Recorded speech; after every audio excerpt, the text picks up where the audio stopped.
I drink them. Yeah, you drink one about every week. You're doing a public service, huh? I normally just drink the iced coffee out of the machine, but I came in this morning and there were no glasses. So I was like, there were no mugs, no glasses, and I was like, screw this. Do you also eat the egg salad sandwiches? Oh, no. Oh my God. Someone eats He's not that good guy. Somebody eats those egg salad sandwiches. Yeah. And I feel sorry for them. Caleb for a while was really into the Southwest chicken wraps too. Yeah, you know, they kept I'll admit, him. I've had some of those. They were actually all right. They were okay. I mean, I was gonna say, if you're going to choose between an egg salad sandwich or the Southwest chicken wrap. Well, sure. I mean, you know, if those are your choices in life, those are the ones that you're going to have to go with. But in that case, it's just like, I'm sorry for your situation right now. I'm sorry, life has put you in this spot. All right, are we live? Okay, I couldn't see if we had a monitor going. Okay, that's all right. We'll get this going. We'll figure it out today. Hi, everyone. This is Close to the Metal. This is our weekly computing podcast, and we're broadcasting live on Facebook and YouTube right now. And today we're going to be talking about the Microsoft Surface laptop. The Windows Microsofts. Have you heard of them? Microsoft Surface laptop. And since we're live on both Facebook and YouTube, you know, we want to hear your comments, your questions, your suggestions as we go through this, and kind of go in depth with it and talk about what's available with this laptop. What are the features? Would you want to get it? And that was one of our questions that we put up. Is would you buy a laptop that can't run Chrome? I mean, I think so many of us use Chrome now for everything, even if it's not even going into Google Drive. And we have the questions coming in here. A lot of no's, but I do see quite a bit of yeses, and then some languages I don't understand. So I'm sorry I don't have that translating right now. But don't know what you're saying, but I'm sure it's very positive. And so let's see. Jeffrey says, I mean, Microsoft Edge is getting better and better. It's true, it is getting better and better. Nev says yes. Richard says no. James says as long as I can run Firefox, and that is a fair point. No. So let's introduce ourselves really quick, and then we're going to get into this, and we're going to go through a lot of this. So definitely let us know your questions and your comments on this. I'm Greg Nibbler. To my right, Brad Burke. and Matt Smith. And Matt Smith. All right. So gentlemen, let's talk about this. The Microsoft Surface laptop. This is Microsoft's first laptop that they have come out with on their own. And I'm seeing a lot of people that are saying no, they don't want it. They don't want to buy a laptop that won't run Chrome. And you're holding the laptop right there if you're watching live. Matt's got one right in hand. Here we go. The Microsoft Surface laptop. Yeah. It's fuzzy.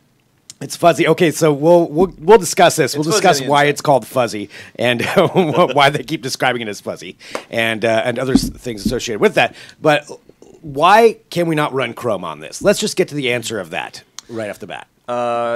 You can't run Chrome by default on this system because it runs Windows 10 S. So what is Windows 10 S? And maybe we should explain what that is. So this laptop, the Surface laptop, comes standard Windows 10 S. Yeah. So what is Windows 10 S? Is basically Windows 10, but locks down to the Windows Store. And with a few other minor modifications, like you can't go and run things through PowerShell, things that might get around that restriction, I guess. But that's basically the whole thing. It's like, it looks like Windows 10. All the menus are pretty much the same. They are the same. Like, you would have a hard time telling the difference just by looking at, like, the desktop. I don't think you could. Mm-hmm. But you can only open up the Windows Store and get apps that way. If it's not on the Windows Store, then you can't download it. That seems like such a restriction to start off with. If you're putting out your first laptop, why would you want to handicap it in the market? Or actually, you can download it, but you can't install it. What happens if you download like an exe and just tried to install Chrome? It says that it has a prompt that comes up and says that, I don't remember the exact wording, but it's like basically you can't run this on this version of Windows, and then it does provide a link for, like, here is where you can get your upgrade to Windows 10 Pro, which is nice. And so that's the sort of, like, full story here is you can upgrade to Windows 10 Pro. and it's fairly easy to do that. And it's free until the end of the year, but after that, it's not going to be free anymore. So it's kind of like how Windows 10 was a free upgrade for a while. When it first came out, Microsoft was like, you can have that for free for a while, but after the grace period, it's not. Right, you're going to have to pay for it. So it'll come after the end of this year. It'll come standard with Windows 10s, and you'll have to pay for that upgrade. To be able to use which is always apps that you want to use on your laptop. And as easy as it is to upgrade to Windows 10 Pro, I think that you should never underestimate people's unwillingness to change fundamental things about their computer. I think a perfect example of that is the giant hacking thing that's going on around the world right now for something that, from what I understand, could have been easily fixed if you just updated. If you just ran sure. So people don't like to run updates sometimes. People like to have, most people like to have a computer that they buy and they open up and it does the thing and they don't have to worry about it too much after that. So even if it doesn't take very long, telling someone that they need to install Windows 10 Pro is going to send up some alarm bells. I know, some people that I help with computers sometimes, if you tell them something like that, the first thing you're going to be like, is that going to delete all my files? And I'm going to be like, no, it's not. And they're going to be like, but are you sure? And my reply has to be actually at that point, well, I'm not sure. Right. I mean, I guess theoretically it could happen. And then at that point they'll be like, I think I'll just stick with what I got. That's pretty much every time I visit my mom. It's like, no, I need to run these updates. Yeah, but you're going to delete everything. No, trust me, it's going to work. But yes, I can't 100% say that is absolutely right. So people won't necessarily want to do the update. I just don't understand why. And what is the exact reasoning for coming out with this? It's not for. I mean, it's not for us. It's not for someone like us to buy. The whole idea is that you would buy dozens of these or hundreds of these for your company or for your school. Okay. And you can keep a group of users who aren't well educated or well informed about your security policies from messing with things that they shouldn't be messing with on these computers.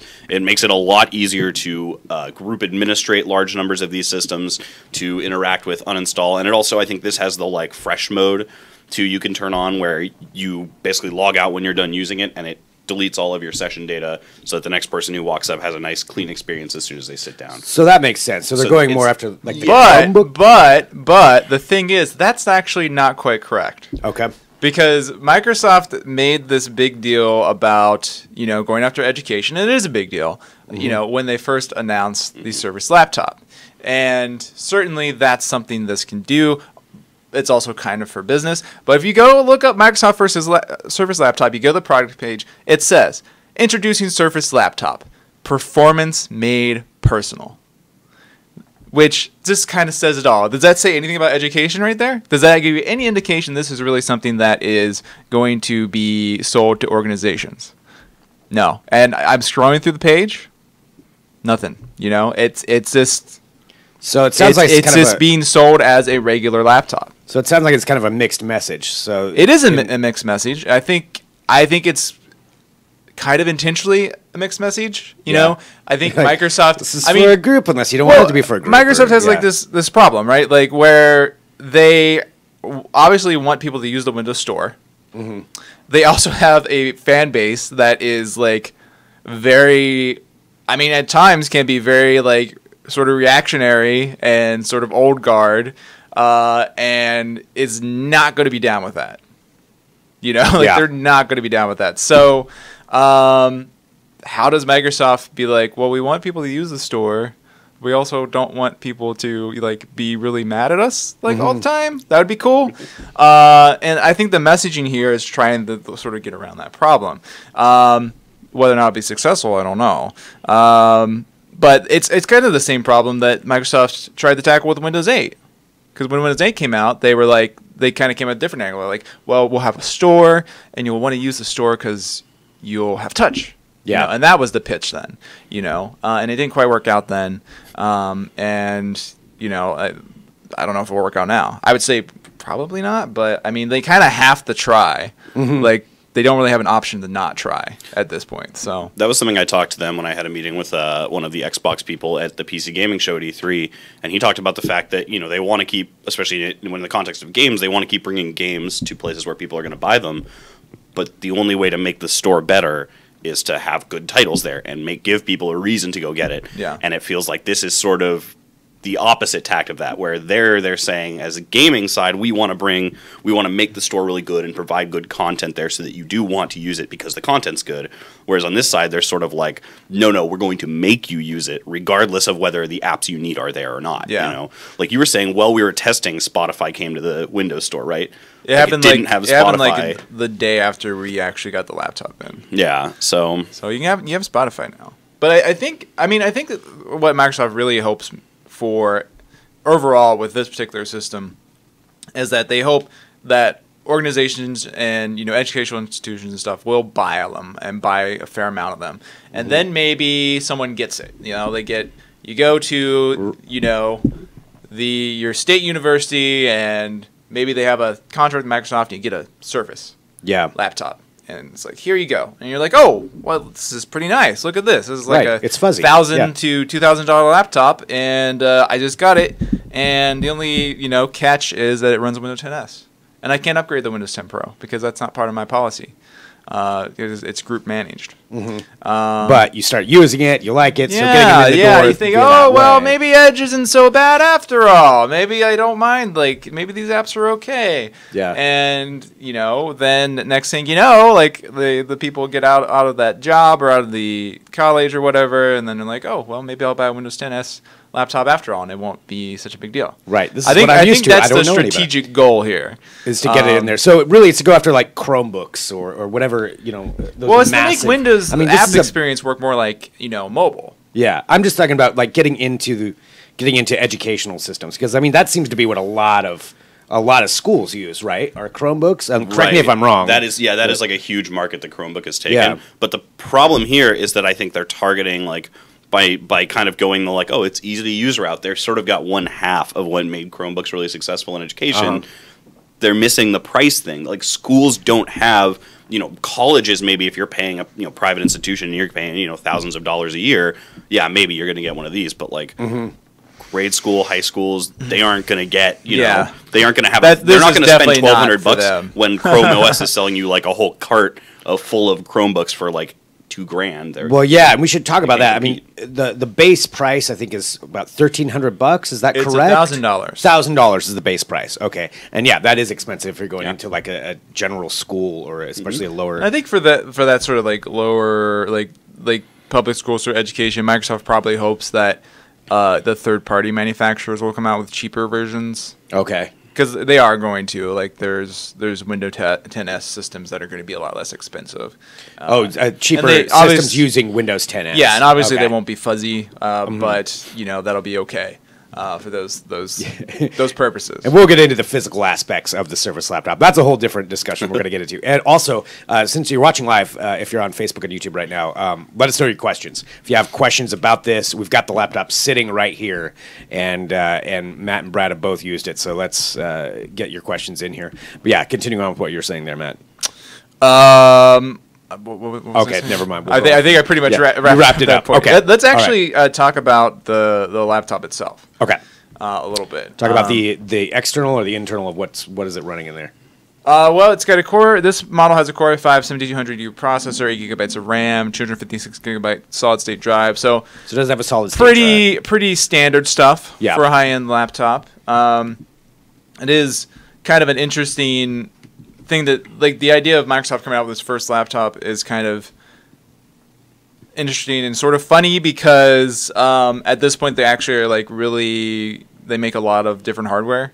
So it's kind of like in that sense not a big deal, but it also is a big deal because it's the first piece of hardware they put out that doesn't really have like this specific hardware like sort of lead the like real people in. Like the Surface was first. It was the tablet that was the laptop, right? And then, and then you had like the Surface. That was the Surface Pro. The regular Surface was the one that was running Windows RT, and it was really inexpensive. You had the Surface Book, which was all about power and this detachable tablet section. Surface Studio leaned back, had this huge screen that was also very thin. So those were all unconventional. This is very conventional in most ways. except for the fact that it does have a fuzzy interior. Alcantara. Yeah, so which is probably one of the most notable aspects of it. And you'll see this referenced a lot, I think, with this laptop is just the feel of it. So, can you explain the Alcantara cover? What is Alcantara? Let's just start with that. It's basically a fancy microfiber kind of fabric. Okay. It has a very nice sort of velvety kind of feel to it. And Microsoft has used it in the past for its premium type covers. The higher end model on the Surface Pro, and now on the Surface Laptop, it covers the entire interior of the laptop, including, it goes behind the keyboard. So when you press down, you're still getting the feel of the. I mean, I will say it does feel good. It's a nice feel. Yeah. I mean, it is a nice touch. And it's a very unique trait. Like Microsoft is the only company that's done this. And it doesn't, from my understanding, it's not a very easy thing to do. Yeah. Because the main thing is that you need to have this fabric on here in a way that, is going to adhere, permanently, and also you can't have any like fabric threads or anything like that. Like, it has to be very seamless and how it's put around the edges of the laptop. So, but they've succeeded in that. It's really nice, and I think it is actually a really great design trait. Kind of the key feature even of the Surface laptop is really it's going to be the Alcantara. Yeah. That's what makes it. I personally, I think that like metal laptops are kind of like boring at this point and played out, and like everyone makes them. Metal laptop. Apple started it like a decade ago, and everyone emulated that, and it doesn't really have much. It doesn't look unique anymore. I'm curious for people watching. Is the Alcantara, the fuzzy laptop? Is that enough to persuade you? Is that something that you think about when you're picking up a laptop? How it feels. Is that one of your main considerations? Because I'm curious if it is or not. Because yes, this does feel really nice. It's not something I ever actually thought about, to be honest, when I'm buying a laptop. But trying that if all other things were equal and they had this, then yeah, I may definitely consider that. I mean, when you think about like the experience of when you use your laptop, like you open it up, and like an Apple MacBook, metal laptop, you open it up and it's if it hasn't been turned on, it's probably like pretty cold actually, unless it's like a fairly warm day. So it's not a very inviting thing to just sort of open up and put your hands on. It feels very kind of like clinical. The MacBooks in particular are actually kind of hard-edged in terms of like the lip around the chassis, which I've always thought was kind of a uninviting design point. Particularly some of the models, how like they have the little indent so you can open it with one finger, and that little area where the indent comes together, the lip of the chassis, is actually pretty pointy, and it kind of hurts if you like put your palm like at just the right angle on one of those things. Whereas this, like everything is like soft and smooth and it's inviting, and the Dell XPS 13 and 15 also are kind of like this. They don't use Alcantara fabric, but they have this like hybrid carbon fiber. The chassis does include carbon fiber, and then the actual exterior has sort of carbon fiber looking weave, and it has this nice soft touch feel, and it feels very warm. It's very rounded. So I think that's definitely the way to go with laptops going forward. Okay, so you think other companies are going to try to emulate this? I'd imagine so. Yeah. Although maybe not as quickly as you might think, because it's difficult to do. The XPS 13 is fairly it's been out for what, 2 years at least now. And I was just, as we're sitting here, I have this Dell Latitude Inspiron like company computer, and even this has like sort of a soft touch. Like that's not something new to Dell. It's got like sort of a they started using that in the older XPSs before they had feeling your laptop, sir. Yeah, before they had the carbon fiber. Yours is a little harder. It's a little harder, but it's definitely got like a you can scratch it. Yeah. It's rubber. Seeing some comments coming in just about this, about the Alcantara exterior. And again, talking about this Surface laptop. And we've got one here. So if you have questions, please get your questions in about that and we'll answer them. Corey says, cool feature, not a deciding factor in my search for a laptop, though. And that's kind of how I kind of feel, too. John says, for $1,000 or more, I'll pass. The thing only has a 256 gigabyte solid state, so they can keep the fuzz. Yeah, and that's actually one of the downsides of this laptop is it turns out that the solid state drive appears to be SATA drive. Looking at Device Manager and looking at the test results, so the SATA standard is kind of like the common older standard for connecting a hard drive, and the issue with it is it has bandwidth limitations.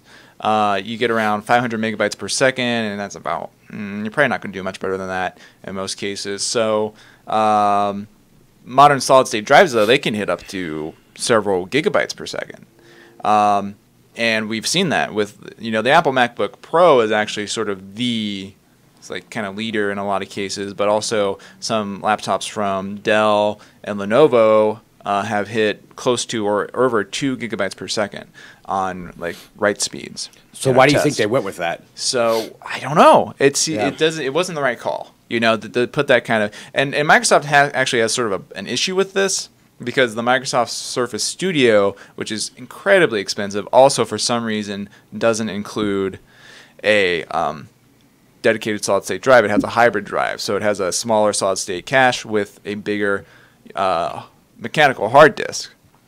And I mean, Microsoft's argument for that is going to be that functionally it feels pretty much the same in most cases, which is true. Like, you're probably not going to notice a difference when you open it up and how fast it responds. But geez, when you're paying this much money for a laptop, I think you really should expect cutting-edge hardware. And that's one area where I don't think it's the right call to just reel that back a little bit. This seems like more of this issue of the confusion of who they're trying to market this for. Is it the high end? Is it the low end? I mean, because the price definitely doesn't say low end, but yet you have this Windows 10s kind of feature on it, and then this SATA issue. I don't know. It feels like a lot of confusion.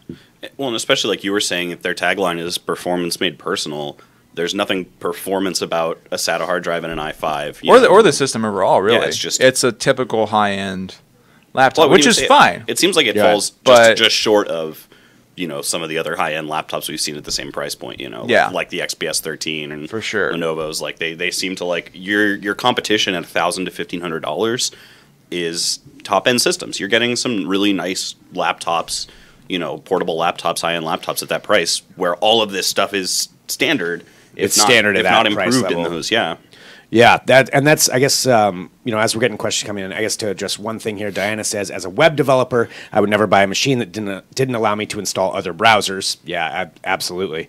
Yeah. That's definitely a good point, because that was our original question was, would you buy a laptop that can't run Chrome? And for me, I wouldn't either, and that would be. And again, you can run Windows 10 Pro on this. You can upgrade it. It's pretty easy. It's just not the default, and if you wait until after the end of the year, or you purchase after the end of the year, you'll have to do $50 to another upgrade. $50 to upgrade, which is $50 on top of what you're already spending, which isn't great. It's not ideal there. So there's some hits and misses. It sounds like that we're going with this. Well, let's talk about the competition. So at this price level, like you said, for most of the other laptops you're going to get the top end. Mm-hmm. The top end functionality and hardware that'll come with it. Does it? I mean, you've used it. What's the user experience like on it? Well, the user experience is generally, quite good. So the review of this laptop's not on their website yet, but it's going to be on the site very soon. Sometime this morning is when it's going to go live, and the system got a 6 out of 10. Or 3 out of 5 stars. That's a good review score on our scale. Okay. But didn't get a recommended award or an editor's choice award. And it sort of falls into the same sort of issue with the Apple MacBook Pro, which is that it is a good laptop. If you had this laptop and you were using it, you would probably be like, I don't think you'd have a lot of big complaints, especially after you upgraded the Pro, the Windows 10 Pro. Like, You're not gonna be like, oh, this laptop, I hate it. it's got a beautiful screen, good keyboard. You know, it's fast enough for most of your tasks you would use it for. But you know, there's a lot of options out there, and it does have some flaws. And so ultimately, like, you only need to buy one laptop. Right. And you look at like a Dell XPS 13, like that. You buy that. So you think that maybe is the most direct competition? It's a pretty direct competitor. Dell XPS 13. Okay. You know, the Dell XPS 13 is going to be a bit smaller, a bit more portable. It seems to get equal or a little bit better battery life. You have a wider variety of choices on your hardware. You're going to get more ports. What's the resolution on these? On this one, it's a weird resolution, so it's hard for me to remember. That's fine. We can look it up in a bit. And the XPS 13 is a 1080p screen for most models. At the like high end one, like $1,600, $1,700, you get a 3200 by 1800. So the base resolution is the only resolution available on the Surface laptop is 2256 by 1504. Okay. Which is good. The screen is one of the highlights of the laptop. Yeah, I was going to say that's not bad. But that's just one example. Another example is the HP Spectre X-360, which is actually a 2-in-1 laptop. So you can fold the screen around, use it as a tablet if you want. And if you buy that, you're going to generally get it a little bit less expensive with a faster hard drive, faster processor, more ports. And that was one other thing, that I did want to bring up on it, because that's a factor when I'm purchasing a laptop, is number of ports. And this does only have one USB port. Is that correct? This has one USB port and one mini display port and a headphone jack, and that's it. Yeah. And that's also, along with the hard drive, this is another consistent sort of oddity. Like, obviously it's a decision that Microsoft has made, but not one that we agree with, which is that Microsoft doesn't really seem to be putting a lot of priority on ports. Yeah. The Surface tablets don't have much for ports. The Surface Book doesn't have much for ports, right? It's the same as this, but with an SD card. Yeah. And that's a pretty big laptop. So, and this is certainly a sizable enough laptop. You look at the sides of it, like you could fit some more, at least an an SD SD side panel on that side. Oh, there's an SD card. Oh, there's that's an SD the card. charger. Yeah, it's a charger. Oh, so there's no SD card. And the charger can also be used to connect a proprietary dock for $200. Thank you. Okay. But, otherwise, I just don't quite see why, this fairly, good-sized laptop has one USB port and one mini display port. It just seems very... you probably are going to need more connectivity than that. Yeah. So that's not a great selling point. Yeah, that definitely sounds like that's one more thing kind of knocking on it. So overall, I guess maybe to sum it up, I mean, you talked about the review is going up at digitaltrends.com. You'll be able to see that a little bit later today, where it's in depth about everything that you would want to ask.